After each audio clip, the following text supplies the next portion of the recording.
ಯಡಿಯೂರಪ್ಪನವರು ಏನ್ ಕೆಲಸ ಮಾಡಿದ್ರು, ಅವ್ರೇನ್ ಪಕ್ಷ ಕಟ್ಟಿದ್ರು ಅಂತ ಕೇಳ್ತಾರೆ. ಅವ್ರಿಗೆ ಏನ್ ಹೇಳ್ತೀರಿ ನೀವು? ಕುಮದೊತ್ತಿ ಹೊಳೆ ಅಂತಿದೆ, ಬಟ್ ಅಲ್ಲಿಂದ ಒಳ್ಳೆ ನೀರು ಬರೋದಕ್ಕೆ ವ್ಯವಸ್ಥೆ ಮಾಡಿದ್ರು. ಇಡೀ ಶಿಕಾರಿಪುರ ವ್ಯವಸ್ಥಿತವಾಗಿ ಕುಡಿಯೋ ನೀರಿನ ವ್ಯವಸ್ಥೆ ಮಾಡಿದ್ರು, ಬೀದಿ ದೀಪ ಮಾಡಿದ್ರು, ರಸ್ತೆ ಅವೆಲ್ಲ ಪ್ರಾರಂಭ ಮಾಡಿದ್ರು. ಅಭಿವೃದ್ಧಿ ಪ್ರಾರಂಭ ಆಗಿದ್ದು ಅವರು ಅಧ್ಯಕ್ಷರಾದ್ಮೇಲೆ. ಅದಕ್ಕಿಂತ ಮೊದಲು ಏನು ಮಾಡ್ತಿದ್ದಿಲ್ಲ ಜನ. RSS ನ ಒಂದು ಸಂಘಟನೆಯಲ್ಲಿ ತೊಡಗಿಸ್ಕೊಂಡು ಮನೆ ಮನೆಗೆ ಕರೆದು, ನಮ್ಮನ್ನೆಲ್ಲ ಕರೆದು, ಬಹಳ ಲೀಡರ್ಗಳನ್ನೆಲ್ಲ ಕರೆದು, ಇಡೀ ಹಗಲು ರಾತ್ರಿ ಮನೆಗೆ ಸೇರ್ಲಿಲ್ಲ. ಆ ತರ ಓಡಾಡದೆ ಪಕ್ಷ ಕಟ್ಟಿದಂತ ವ್ಯಕ್ತಿ. ಅಂತರಿಗೆ ಯಾರು ಕಟ್ಟಿಲ್ಲ, ಅವ್ರೇನ್ ಮಾಡಿಲ್ಲ ಅಂದ್ರೆ ಅದು ಅವ್ರು ಅನುಭವಿಸ್ತಾರೆ, ನಾವೇನು ಹೇಳಕ್ ಬರಲ್ಲ. ಈಗ್ಲೂ ಟಚ್ ಇಟ್ಕೊಂಡಿದಾರ ಶಿಕಾರಿಪುರದ್ದು? ಖಂಡಿತ ಖಂಡಿತ ಕುರ್ತಿಡಿದು ಮಾತಾಡಿಸ್ತಾರೆ ಎಲ್ಲರನ್ನೂ ಯಾರನ್ನೂ ಬಿಟ್ಟಿಲ್ಲ ಅವರು. ಪ್ರತಿ ತಿಂಗಳಿಗೆ ಒಂದ್ಸರಿನಾರು ಶಿಕಾರಿಪುರಕ್ಕೆ ಬಂದು ಹಬ್ಬ ಹುಣ್ಣಿಮೆಗೆಲ್ಲ ಬರ್ತಾರೆ. ಹಳಬ್ರನ್ನೆಲ್ಲರನ್ನೂ ಮಾತಾಡಿಸ್ತಾರೆ, ಹೊಸ ಹುಡುಗರನ್ನು ಹುರಿದುಂಬಿಸ್ತಾರೆ. ಈ ತರ ಯಾವುದನ್ನು ಬಿಟ್ಟಿಲ್ಲ. ಶಿಕಾರಿಪುರದ ಮಾಜಿ ಪುರಸಭೆ ಅಧ್ಯಕ್ಷರು ವಸಂತ ಗೌಡ ಅವರು ಯಡಿಯೂರಪ್ಪನವರ ಬಗ್ಗೆ ಮಾತಾಡ್ಬೇಕು ನಾನು ಅಂತ ಕೇಳೋಣ. ಹೇಗಿತ್ತು ಇವರ ಒಡನಾಟ, ಆರಂಭಿಕ ರಾಜಕೀಯ ದಿನಗಳು ಅಂತ. ನಮಸ್ಕಾರ ಸರ್. ನಮಸ್ಕಾರ. ಹೇಗಿದ್ದೀರಿ? ಚೆನ್ನಾಗಿದ್ದೀವ್ರಿ. ಓಕೆ. ಯಡಿಯೂರಪ್ಪನವರು ಅಂತ ಅಂದ್ರೆ ನೀವು ಹೇಗೆ ಸ್ಮರಿಸ್ತೀರಾ ಅವ್ರನ್ನ, ಹೇಗೆ ನೆನಪಿಸ್ಕೊಳ್ತೀರಿ? ಯಡಿಯೂರಪ್ಪನವರು ಅಂದ್ರೆ ಅವ್ರಿಗೆ ಮುಖ್ಯಮಂತ್ರಿ, ಶಾಸಕರಾಗಿ ಮುಖ್ಯಮಂತ್ರಿ ಆದ್ಮೇಲೂ ಸಹ ನಮ್ಮ ಅಣ್ಣನವರ ಒಡನಾಟ ಇತ್ತು. ಅವರು ನಮ್ಮ ಬುದೆಪ್ಪ ಗೌಡ್ರು ಅಂತ, ಬಸವರಾಜಪ್ಪ ಗೌಡ್ರು ಅಂತ, ಇವ್ರ ಒಡನಾಟ ಇದ್ದಿದ್ದರಿಂದ ನಮಗೆ ಅವ್ರ ಒಂಥರ ಅಣ್ಣನ ಸಮಾನನೇ ನಮಗೆ ಕಾಣ್ತಾರೆ. ನಮಗೆ ಮುಖ್ಯಮಂತ್ರಿ ಅಂತ ನೋಡೋಂಗಾಗಲ್ಲ, ಅವ್ರು ನಮ್ಮ ಅಣ್ಣನ ಅಂತಾನೆ. ಈಗೂ ಸಹ ಅಷ್ಟೊಂದು ನಮ್ಮನ್ನು ಕಂಡ್ರೆ ಪ್ರೀತಿಯಿಂದ ಮಾತು ಚೆನ್ನಾಗದೇನೋ ಅಂತ ಇಷ್ಟೆಲ್ಲ ಮಾತಾಡ್ಸೋದು. ಈ ಒಂದು ಒಡನಾಟ 72ರಿಂದನೂ ನಮ್ಮ ಅವರ ಒಡನಾಟ ಇದೆ. ನಾನು ಬಲ್ಲಂಗೆ 72ರಿಂದನೂ. ಆರಂಭಿಕ ದಿನಗಳಲ್ಲಿ ಶಿಕಾರಿಪುರದಲ್ಲಿ ಯಡಿಯೂರಪ್ಪನವರು ಅಂತಂದ್ರೆ ಏನಿತ್ತು? ಇವಾಗ ಬಿಡಿ, ಅವರು ಮಾಜಿ ಮುಖ್ಯಮಂತ್ರಿಗಳಾಗಿದ್ದಾರೆ ಎಲ್ಲ. ಹೌದು, ಯಡಿಯೂರಪ್ಪನವರು 72ಕ್ಕಿಂತ ಹಿಂದೆ RSS ನ ಒಂದು ಸಂಘಟನೆಯಲ್ಲಿ ತೊಡಗಿಸ್ಕೊಂಡು ಮನೆ ಮನೆಗೆ ಕರೆದು, ನಮ್ಮನ್ನೆಲ್ಲ ಕರೆದು, ಬಹಳ ಲೀಡರ್ಗಳನ್ನೆಲ್ಲ ಕರೆದು RSS ಬರ್ರಿ ಅಂತ ಮನೆ ಮನೆಗೆ ಕರಿತಾ ಇದ್ರು.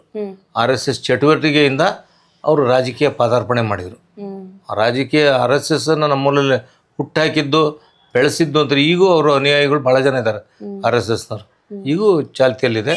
ಮತ್ತು ಅಲ್ಲಿಂದ ಪ್ರಾರಂಭ ಮಾಡಿದರು. 72-73 ಮೇಲೆ ಸಂಘ ಸಂಸ್ಥೆ, ಸೊಸೈಟಿ, ಗಣಪತಿ ಫಂಕ್ಷನ್ನು, ಈ ಥರದ ಫಂಕ್ಷನ್ನಿಗೆ ಎಂಟ್ರಿ ಆದರು. 74ರಲ್ಲಿ ಪುರಸಭೆ ಚುನಾವಣೆಗೆ ನಿಂತರು, ದಿಗ್ವಿಜಯ ಸಾಧಿಸಿದರು. ಭಾಳ ಎದುರಾಳಿಗಳು ಭಾಳ ಪ್ರಬಲವಾಗಿದ್ದರು. ಅಂಥ ಕಾಲದಲ್ಲೇ ಯಡಿಯೂರಪ್ಪನವರು ಗೆದ್ದು ಬೀಗಿದ್ರು. ಆವಾಗ ಜನಸಂಘ ಅಂತಿತ್ತು. ಜನಸಂಘದ ಮುಖಾಂತರ ಅವರು ಪುರಸಭಾ ಸದಸ್ಯರಾದರು. ಅವ್ರ ಜೊತೆಗೆ ಇನ್ನೂ 5-6 ಜನ ಗೆದ್ದರು. ಒಳ್ಳೆಯ ಆಡಳಿತ ಕೊಡೋದಕ್ಕೆ ಶುರುವಾಯಿತು. ಆನಂತರ ಒಂದು 1977ರಲ್ಲಿ ಅಚಾನಕ್ಕಾಗಿ ಅವರು ಮುಖ್ಯಮಂತ್ರಿ ಆಗೋವಂಥ ಅವಕಾಶ ಬಂತು. ಮುಖ್ಯಮಂತ್ರಿ ಅಲ್ಲ, ಅಧ್ಯಕ್ಷರಾಗೋಂಥ ಅವಕಾಶ ಬಂತು. ಆವಾಗ ಶಿಕಾರಿಪುರದ ಚಿತ್ರಣನೇ ಬದಲಿ ಮಾಡಿದರು. ಅದಕ್ಕಿಂತ ಮೊದಲು ಏನಿತ್ತು ಅನ್ನೋದನ್ನ ಊಹಿಸೋಕ್ಕಾಗಲ್ಲ. ಸಣ್ಣ ಸಣ್ಣ ಬಲ್ಪುಗಳಿದ್ವು, ಬೀದಿ ಬಲ್ಪುಗಳು. ಈಗ ನಂಗೆ ಟ್ಯೂಬ್ಲೈಟ್ ಇದ್ದಿಲ್ಲ. ತಕ್ಷಣ ಅವರು ಬಂದ 6 ತಿಂಗಳಲ್ಲಿ ಇಡೀ ಶಿಕಾರಿಪುರ ನಗರದಲ್ಲಿ ಬೀದಿಗಳಲ್ಲಿ ಟ್ಯೂಬ್ಲೈಟ್ ಹಾಕ್ಸಿದ್ರು.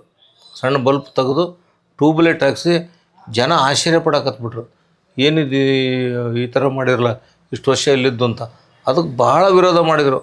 ನಾವು ಇಟ್ಟು ದುಡ್ಡನ್ನೆಲ್ಲ ಹಾಳು ಮಾಡ್ತಿದ್ದಾರೆ ಅಂತ ಹೇಳಿ ವಿರೋಧ ಪಕ್ಷದವರು ಕೂಗಾಡಕತ್ತಿದ್ರು. ಭಾಳ ರಗಳೇನೂ ಮಾಡಿದರು. ಬಟ್ ಯಡಿಯೂರಪ್ಪನವ್ರು ಯಾವುದಕ್ಕೂ ಎದೆಗುಂದಿಲ್ಲ. ಅದನ್ನು ಪೂರ್ಣ ಆಗಮಟನೂ ಮಾಡಿದರು. ಅದನ್ನು ಆನಂತರ ಕುಡಿಯೋ ನೀರಿನ ವ್ಯವಸ್ಥೆ ನಮ್ಮಲ್ಲಿ ಕಲುಷಿತ ನೀರು ಬರ್ತಾಯಿತ್ತು. ಆವಾಗ ಇಲ್ಲಿ ಕುಮದೊತ್ತಿ ಹೊಳೆ ಅಂತಿದೆ, ಆ ಹೊಳೆ ದಂಡೆ ಮೇಲೆ ಪಂಪ್ ಸ್ಟಾರ್ಟ್ ಮಾಡಿ ಒಳ್ಳೆ ನೀರು ಶಿಕಾರಿಪುರಕ್ಕೆ ಕೊಡಬೇಕು ನಗರಕ್ಕೆ ಅಂತೇಳಿ ಅವಾಗ ಸ್ಟಾರ್ಟ್ ಮಾಡಿ ಕುಮದೊತ್ತಿ ನೀರನ್ನು ನಮ್ಮಲ್ಲಿಗೆ ತರೋಂಥ ವ್ಯವಸ್ಥೆ ಅವ್ರ ಕಾಲದಲ್ಲೇ ಆಗಿದ್ದದು.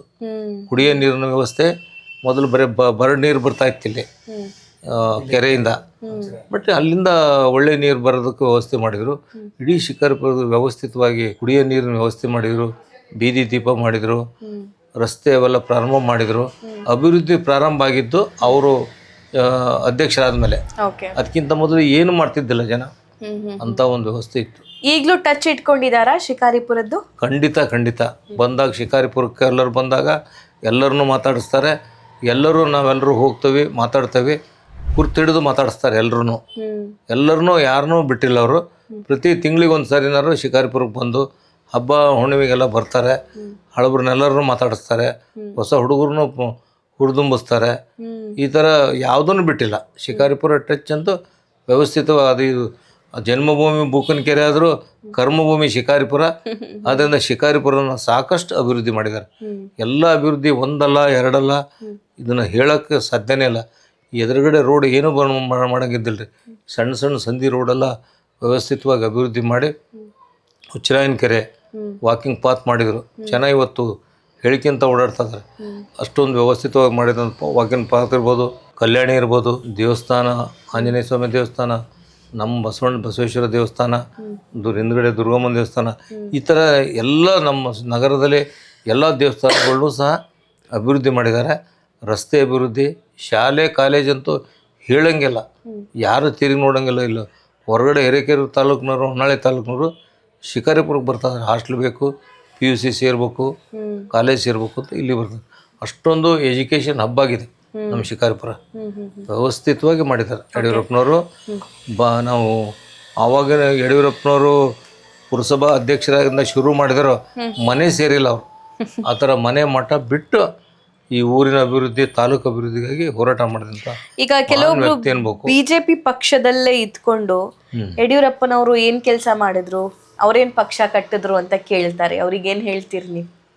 ಅಲ್ಲದೆ ಯಾರು ಪಕ್ಷ ಕಟ್ಟಿದ್ದಾರೆ ಅಂತ ಜಗಜ್ಜಾಹಿರ ನೋಡ್ಬೇಕಾಗಿದ್ದಂಥ ಎಲ್ಲರಿಗೂ ಗೊತ್ತಿದೆ. ಈ ಊರು ನಾವು ನೋಡ್ದಂಗೆ ಶಿಕಾರಿಪುರದಲ್ಲೇ ಜನಸಂಘ ಇದ್ದಲ್ಲ, ಮೊದಲು ಸೋಷಲಿಸ್ಟ್ ಇತ್ತು.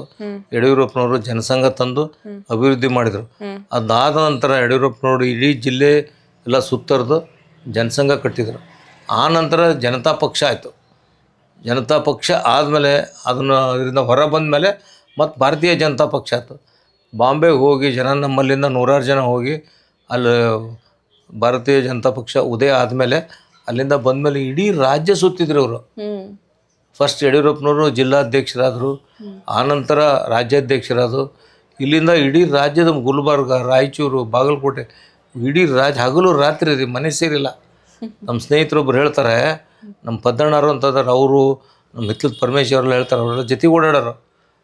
CKR 445 ಅಂತ ಕಾರು ಇಡೀ ಹಗಲು ರಾತ್ರಿ ಮನೆಗೆ ಸೇರಲಿಲ್ಲ. ಆ ಥರ ಓಡಾಡದೆ ಪಕ್ಷ ಕಟ್ಟಿದಂಥ ವ್ಯಕ್ತಿ. ಅಂಥವ್ರಿಗೆ ಯಾರು ಕಟ್ಟಿಲ್ಲ, ಅವ್ರೇನು ಮಾಡಿಲ್ಲ ಅಂದರೆ ಅದು ಅವ್ರು ಅನುಭವಿಸ್ತಾರೆ. ನಮಗೇನು ಹೇಳಕ್ಕೆ ಬರಲ್ಲ. ನಮ್ಮ ಕಣ್ಣೆದ್ರಿಗೆ ಇದೆ. ನಾನು 55 ವರ್ಷದಿಂದನೂ ಬಲ್ಲೆ ಅವ್ರನ್ನ, ಯಡಿಯೂರಪ್ಪನವ್ರನ್ನ. ಹೌದೌದು, ನನ್ನ ಅಣ್ಣನ ಸಮಾನನೇ ನಾನು ಕಾಣ್ತಾ ಇರೋದು ಅವ್ರಿಗೆ ಈಗಲೂ. ಈಗ ನಮ್ಮ ಫ್ಯಾಮಿಲಿಯವ್ರು ಎಲ್ಲರೂ ಅಷ್ಟೇ. ಈಗ ಅವರ ಪೊಲಿಟಿಕ್ಸಿಗೆ 50 ವರ್ಷ ಆಯಿತು. ಈ ಅಭಿಮಾನೋತ್ಸವ ಹಮ್ಮಿಕೊಂಡಿದ್ದಾರೆ, ಏನು ಅನ್ಸುತ್ತೆ? ಏನು ಹೇಳ್ತೀರಿ? ಏನು ವಿಶ್ ಮಾಡ್ತೀರಿ? ಯಡಿಯೂರಪ್ಪನವರು ಈ ತಾಲೂಕಿನ ಅಭಿವೃದ್ಧಿ, ಈ ರಾಜ್ಯದ ಅಭಿವೃದ್ಧಿ, ಜಿಲ್ಲೆ ಅಭಿವೃದ್ಧಿ ಎಲ್ಲದನ್ನೂ ಮಾಡಿ ಈ ದೇಶ ಕಂಡ ನಾಯಕ ಅನ್ನಿಸ್ಕೊಳ್ಳೋಂಥ ಮಟ್ಟಕ್ಕೆ ಹೋಗಿರೋಂಥ ಮಹಾನ್ ವ್ಯಕ್ತಿ ಅವರು. ಅವರ ಈ ಒಂದು ಸಂಭ್ರಮಾಚರಣೆ ದಿನ ನಾವೆಲ್ಲರೂ ಹೆಮ್ಮೆಯಿಂದ ಅವ್ರನ್ನ ಗೌರವಿಸಿ ಅವ್ರಿಗೆ ಇನ್ನೂ ಹೆಚ್ಚು ದೇವರು ಆಯುರಾರೋಗ್ಯ ಶಕ್ತಿ ಕೊಟ್ಟು ಇನ್ನೂ ಪಕ್ಷದ ಸಂಘಟನೆಗೆ ಯುವಕರನ್ನ ಹುರಿದುಂಬಿಸೋಂಥ ಶಕ್ತಿ ಭಗವಂತ ಅವ್ರಿಗೆ ಕೊಡಲಿ ಅಂತ ನಾವು ಹಾರೈಸ್ತೇವೆ. Okay sir, thank you so much. So ಇದು ಸುಮಾರು 50 ವರ್ಷದಿಂದ ಯಡಿಯೂರಪ್ಪನವರನ್ನ ಬಲ್ಲಿರುವಂತಹ ವಸಂತ ಗೌಡ ಅವರ ಮಾತಾಗಿತ್ತು. ಯಡಿಯೂರಪ್ಪನವರು ಏನ್ ಮಾಡಿದ್ದಾರೆ ಪಕ್ಷಕ್ಕೋಸ್ಕರ, ಏನೆಲ್ಲ ಮಾಡಿದ್ದಾರೆ, ಎಷ್ಟು ದುಡಿದಿದ್ದಾರೆ, ಎಷ್ಟು ಶ್ರಮಿಸಿದ್ದಾರೆ, ಎಷ್ಟು ಬೆಳೆಸಿದ್ದಾರೆ ಅನ್ನೋದು ಶಿಕಾರಿಪುರದ ಜನರಿಗೆ ಬಂದು ಒಂದ್ಸಲ ಕೇಳಿ ಅನ್ನುವಂಥ ಮಾತು ಅವರದ್ದಾಗಿತ್ತು. ಕ್ಯಾಮ್ರಾ ಪರ್ಸನ್ ರೋಷನ್ ಜೊತೆ ಸಬಾ ಹಕೀಂ, ಸಭೆ ವಿತ್ ಸಬಾ.